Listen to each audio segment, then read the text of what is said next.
بسم اللہ الرحمن الرحیم۔ السلام علیکم ورحمۃ اللہ وبرکاتہ۔ شروع اللہ کے نام سے جو تمام جہانوں کا پالنے والا ہے۔ اللہم صلی علی محمد وعلی آل محمد کما صلیت علی ابراہیم وعلی آل ابراہیم انک حمید مجید۔ اللہم بارک علی محمد وعلی آل محمد کما بارکت علی ابراہیم وعلی آل ابراہیم انک حمید مجید۔ ان کے انتقال کا وقت قریب آ گیا، لیکن جان نکلنے میں بہت تکلیف ہو رہی تھی۔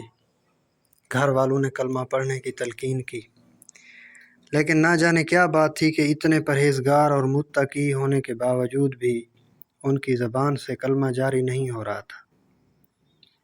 گھر والے بھی پریشان ہو گئے کہ نہ جانے ان سے ایسا کون سا گناہ ہو گیا کہ جان کنی کے وقت کلمہ نصیب نہیں ہو رہا۔ وہ کوئی عام انسان نہیں تھے، نبی کریم صلی اللہ علیہ وآلہ وسلم کے صحابہ میں شامل تھے۔ ان کا نام علقمہ تھا۔ چنانچہ ان کی بیوی نے نبی کریم صلی اللہ علیہ وآلہ وسلم کی خدمت میں یہ اطلاع بھجوائی کہ باوجود تلقین کے ان کی زبان پر کلمہ جاری نہیں ہو رہا۔ آپ نے فرمایا کہ علقمہ کے والدین زندہ ہیں یا نہیں؟ بتایا گیا کہ صرف والدہ زندہ ہیں، لیکن وہ کسی وجہ سے ناراض ہیں۔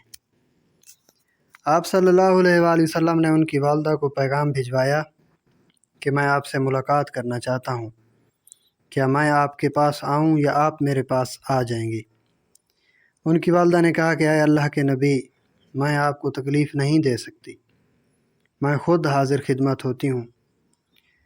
چنانچہ وہ آپ صلی اللہ علیہ وآلہ وسلم کی خدمت میں حاضر ہو گئی۔ آپ نے علقمہ کے متعلق پوچھا کہ وہ کیسا آدمی ہے۔ ان کی والدہ نے بتایا کہ وہ بہت نیک ہے، نماز روزہ کا پابند ہے، لیکن اپنی بیوی کے معاملے میں میری نافرمانی کرتا ہے، اس لیے میں اس سے ناراض ہوں۔ آپ صلی اللہ علیہ وآلہ وسلم نے علقمہ کا حال ان کی والدہ کو بیان کیا کہ ان کی زبان پر کلمہ جاری نہیں ہو رہا اور جان نہیں نکل رہی، اس لیے آپ انہیں معاف کر دیں، لیکن ان کی والدہ نے غصے کی وجہ سے انکار کر دیا۔ آپ صلی اللہ علیہ وآلہ وسلم نے حضرت بلال رضی اللہ تعالیٰ عنہ کو حکم دیا کہ لکڑیاں جمع کرو اور علقمہ کو جلا دو۔ ان کی والدہ یہ سن کر گھبرا گئی اور حیرت سے پوچھا کہ کیا میرے بیٹے کو آگ میں ڈالا جائے گا؟ آپ صلی اللہ تعالیٰ علیہ وآلہ وسلم نے فرمایا، ہاں، اللہ کے عذاب کے مقابلے میں ہمارا عذاب بہت ہلکا ہے۔ خدا کی قسم، جب تک تم اس سے ناراض ہو، نہ تو اس کی کوئی نماز قبول ہے اور نہ صدقہ۔ ان کی والدہ نے کہا کہ میں آپ کو گواہ بنا کر کہتی ہوں کہ میں نے انہیں معاف کر دیا اور ان کی غلطیوں کو درگزر کر دیا۔ آپ صلی اللہ علیہ وآلہ وسلم یہ سن کر بہت خوش ہوئے اور فرمایا کہ علقمہ کا حال دیکھو۔ لوگوں نے بتایا کہ ان کی زبان پر کلمہ بھی جاری ہو گیا ہے اور ان کی جان بھی نہایت آسانی سے نکل گئی ہے۔ آپ صلی اللہ علیہ وآلہ وسلم نے ان کے غسل اور کفن کا حکم دیا اور خود ان کے جنازے میں تشریف لے گئے۔ دفن کے بعد آپ صلی اللہ علیہ وآلہ وسلم نے صحابہ سے فرمایا، جس شخص نے اپنی ماں کی نافرمانی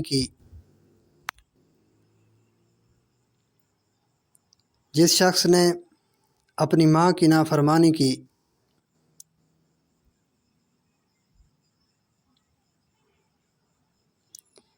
یا اسے تکلیف پہنچائی تو اس پر اللہ کی لعنت، فرشتوں کی لعنت اور تمام انسانوں کی لعنت۔ اللہ اس کا کوئی نیک عمل قبول نہیں کرتا جب تک کہ وہ توبہ نہ کر لے اور اپنی ماں کے ساتھ اچھائی کا معاملہ کر کے اسے راضی نہ کر لے۔ یاد رکھو کہ اللہ کی رضامندی ماں باپ کی رضامندی میں ہے اور اللہ کا غصہ ماں باپ کے غصہ میں ہے۔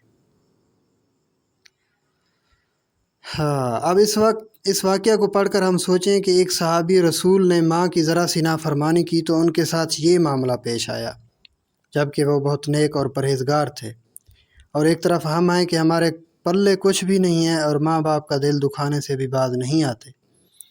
تو ہم کس طرح اپنی بخشش کی امید لگائے بیٹھے ہیں؟ میرے قابل احترام دوستو، اللہ پاک ہمیں اپنے والدین کی عزت اور فرما برداری کی توفیق عطا فرمائے۔ اللہ آپ لوگوں کا حامی و ناصر و دعاؤں میں یاد رکھنا۔ والسلام۔